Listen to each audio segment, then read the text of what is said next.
Hello everyone. आज के इस वीडियो में हम जो क्लास 10th की जो फिजिक्स है ना, जो भौतिक विज्ञान है, उसके जितनी भी न्यूमेरिकल जितने भी टाइप के एग्जाम में पूछे जाते हैं या पूछे जाएंगे या पूछे गए हैं, वो सब हम करेंगे। तो वीडियो को शुरू से लेकर एंड तक देखना। मेरा दावा है कि आपके बोर्ड एग्जाम में इसी वीडियो से ही मिलते जुलते क्वेश्चन आपको देखने को मिलेंगे। तो वीडियो को स्टार्ट करते हैं। पहला क्वेश्चन क्या बोल रहा है? एक गोलीय दर्पण की वक्रता त्रिज्या 20 सेंटीमीटर है, इसकी फोकस दूरी क्या होगी? ठीक है, छोटे छोटे क्वेश्चन से स्टार्ट किया है, छोटे बड़े सारे क्वेश्चन है इसमें। तो देखो बेटो, हम सबसे पहले हमें क्या दिया हुआ है वो लिखेंगे। प्रॉपर दिया है, ठीक है। हमें क्या दे रखा है बेटा? वक्रता त्रिज्या, वक्रता त्रिज्या कैपिटल आर 20 सेंटीमीटर हमें दे रखा है। हमें क्या निकालना है? फोकस दूरी।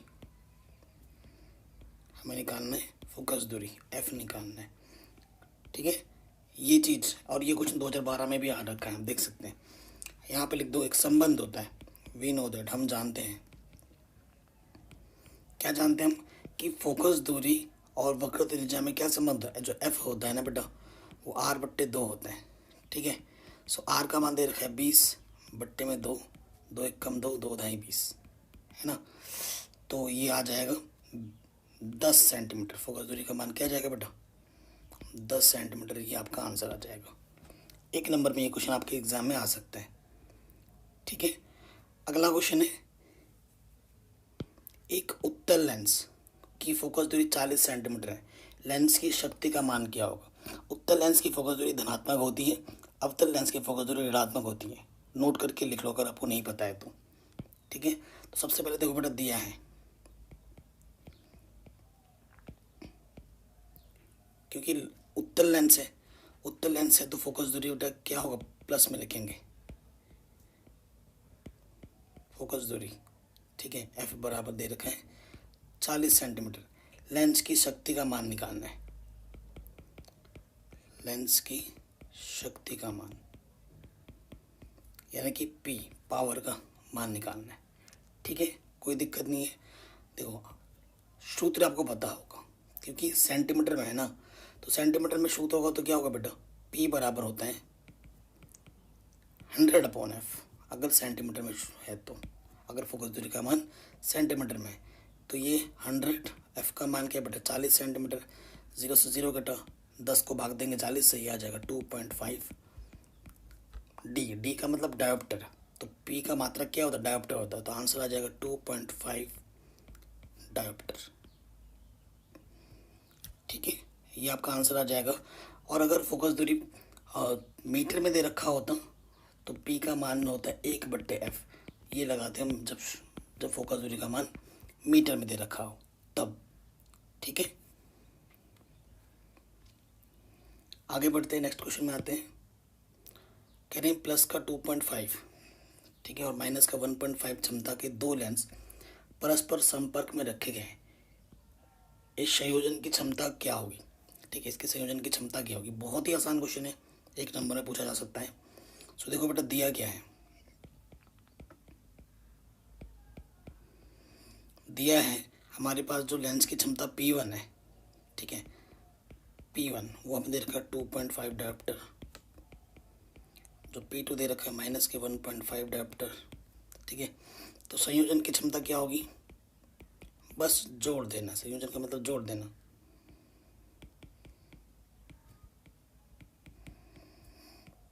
तो P होगी वो होगा P1 प्लस P2,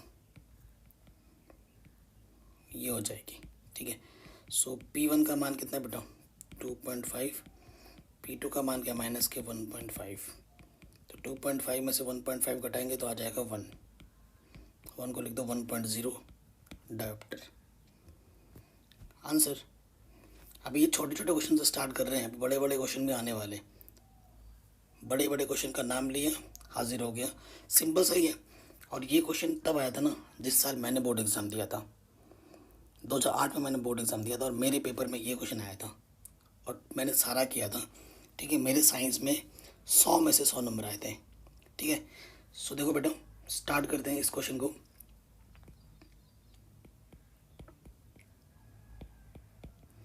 दिया है, सबसे पहले देखो बेटा क्वेश्चन क्या दिया पर कोई अवतल दर्पण, अवतल दर्पण आपके सामने 40 सेंटीमीटर की दूरी पर रखा हुआ है, यानी कि यूँ दे रखा है, किसी बिंब का 3 गुना आवर्धित बड़ा वास्तविक प्रतिबिंब बनाता है। जितना मतलब बिंब की ऊंचाई होगी ना, तो जो प्रतिबिंब की ऊंचाई होगी उसका 3 गुना होगा। प्रतिबिंब दर्पण से कितनी दूरी पर बनेगा, ठीक है, यानी कि आपको वी निकालना है। प्रतिबिंब दर्पण से कितनी दूरी पर बनेगा वो आपको निकालना है, यानी कि वी निकालना है। तो क्वेश्चन पे आ जाते हैं। सबसे पहले हमें क्या दे रखा है, यू, ठीक है। देखो क्या बोला है, दर्पण के सामने 10 सेंटीमीटर दूरी पर रखा जाता है, तो यू दे रखा है 10, तो लिखेंगे माइनस, यू हमेशा माइनस में लिखा जाता है, ठीक है, माइनस के 10 सेंटीमीटर। प्रतिबिंब की लंबाई क्या है, प्रतिबिंब की लंबाई एच डैश, बोला है कि जो एच डैश है ना वो एच की 3 गुनी है, ठीक है। मतलब एच क्या होता है, वस्तु की लंबाई। तो जो एच हमारा क्या है ना, जहाँ एच, यहाँ लिख दो, जहाँ एच क्या है बेटा, वस्तु की लंबाई, एच डैश होता है प्रतिबिंब की लंबाई। तो जो प्रतिबिंब की लंबाई एच डैश है वो वस्तु की लंबाई की 3 गुनी है, ये क्वेश्चन में बोला गया है, ठीक है। अब देखो प्रतिबिंब, क्योंकि अवतल दर्पण है और क्या बोला है, वास्तविक प्रतिबिंब बनाता है, ठीक है। तो जो आवर्धन होता है बेटा वो हमेशा माइनस में होगा, ठीक है, ये एक नोट करने वाली बात है, ठीक है। आवर्धन माइनस में होगा, ठीक है। सो आपको पता है एम, एम को हम क्या बोलते हैं बेटा, आवर्धन। आवर्धन का सूत्र क्या होता है, आवर्धन का सूत्र होता है प्रतिबिंब की ऊंचाई बट्टा वस्तु की ऊंचाई, है ना, एच डैश बट्टा एच होता है, ये आपको पता है। लेकिन दर्पण है, देखो यहाँ पर लिख सकते हो, चूंकि चूंकि प्रतिबिंब वास्तविक है तो आवर्धन का मान क्या होगा बेटा, माइनस में होगा, ये नोट करके लिखना।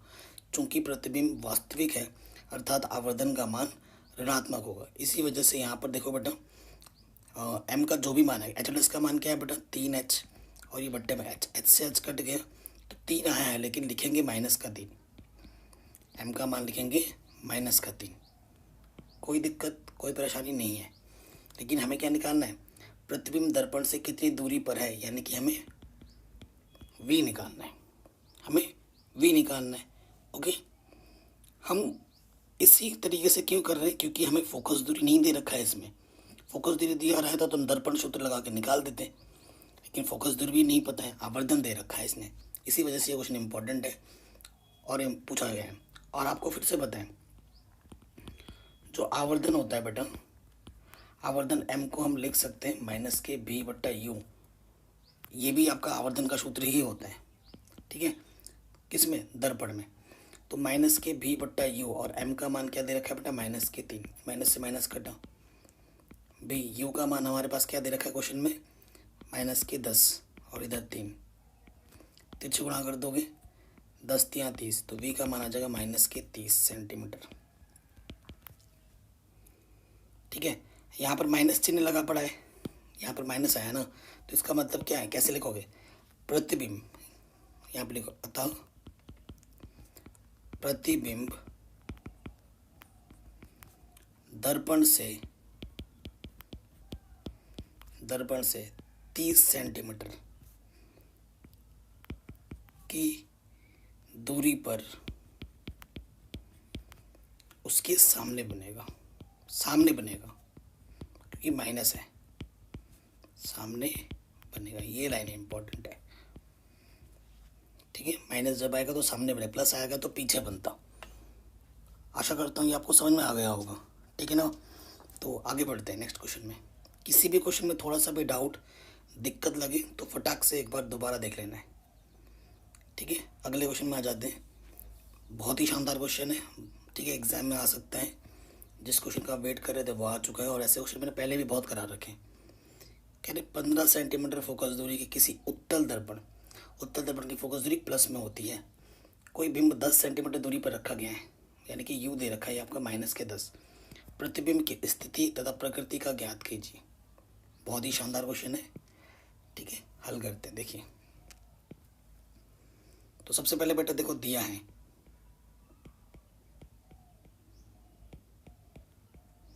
क्या दे रखा है, फोकस दूरी एफ कितना 15 सेंटीमीटर।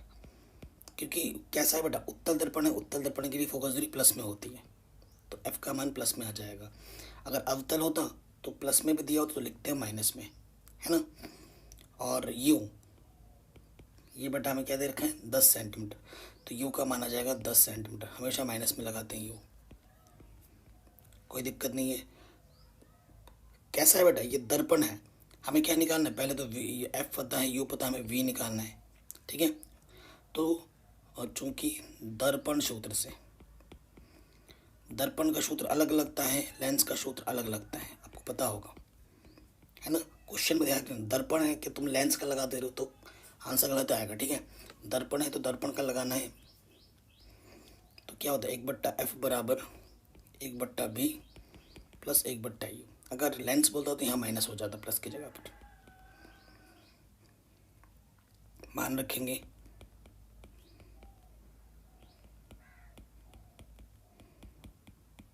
ठीक, अरे भाई यू का मान तो 10 दे रखा था ना, मैंने 15 रख दिया। हल करते हैं। अब बेटा हल करना आपको आना चाहिए, प्लस गुणा माइनस माइनस होता है, और माइनस वाला इधर आके क्या हो जाएगा बच्चों प्लस, इस तरफ 1/v बचा। ओके, हल करते हैं। लॉसअप आ जाएगा 15, 30 आ जाएगा, 15 दूनी 30, 2 एकम 2, 10 तिया 30, 3 एकम 3, 1/v, यह आ जाएगा 5/30, ठीक है, और 1/v, 5 एकम 5, 5 छंग 30, तिरछे गुणा करोगे v एकम v, 6 एकम 6, तो v का मान 6 सेंटीमीटर आ गया प्लस का, ठीक है। तो प्लस का मतलब जब आता है पीछे बनता है, माइनस आने पर सामने बनता है, तो क्या लिखोगे, अर्थात प्रतिबिंब, प्रतिबिंब दर्पण, दर्पण के पीछे की ओर,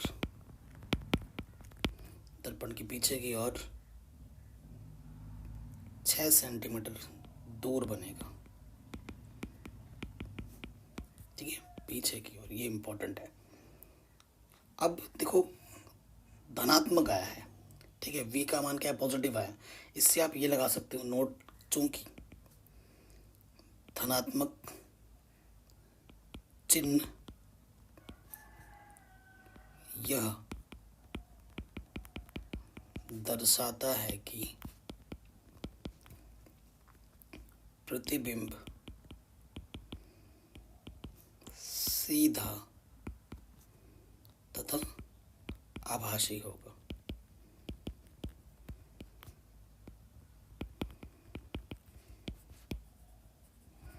ठीक है, ये आपका आंसर आ जाएगा। तो ये क्वेश्चन भी आपका आराम से बन गया, ठीक है। आगे बढ़ते हैं। इसी टाइप का एक और एक क्वेश्चन मैंने लिया है, ठीक है। अब मैंने लेंस वाला लिया है, इससे पहले मैंने दर्पण का कुछ क्वेश्चन करवाया था, अब मैंने जानबूझ के लेंस का लिया है, ठीक है, ताकि आपको हर क्वेश्चन का आदत हो जाए, एक क्वेश्चन करके जाओ ज़रूर। इसीलिए मैंने इस वीडियो को बोला पूरा देखो। अगर इस वीडियो का पूरा देख लेते हो ना, तो आपसे जो भी क्वेश्चन बोर्ड एग्जाम आएंगे आपको लगेगा कि नहीं ये हमने नहीं किया, ये हमने नहीं पढ़ा। और एक वीडियो में सभी चैप्टर्स के क्वेश्चन हम करेंगे, पूरा फिजिक्स क्लास 10 का, ठीक है। सो देखो बेटा क्वेश्चन पढ़ लेते हैं। एक उत्तल लेंस की फोकस दूरी 25 सेंटीमीटर है, बिंब की लेंस से दूरी का परिकलन करना है, जबकि उसका प्रतिबिंब लेंस की दूसरी ओर लेंस से 75 सेंटीमीटर की दूरी पर बनता है। इस प्रतिबिंब की प्रकृति क्या होगी, ये आपसे पूछा है। तो सबसे पहले बेटा जो दिया है वो लिखेंगे, फोकस दूरी 25 सेंटीमीटर। उत्तल लेंस की फोकस दूरी धनात्मक होती है, तो फोकस दूरी हमें दे रखा है 25 सेंटीमीटर, ठीक है।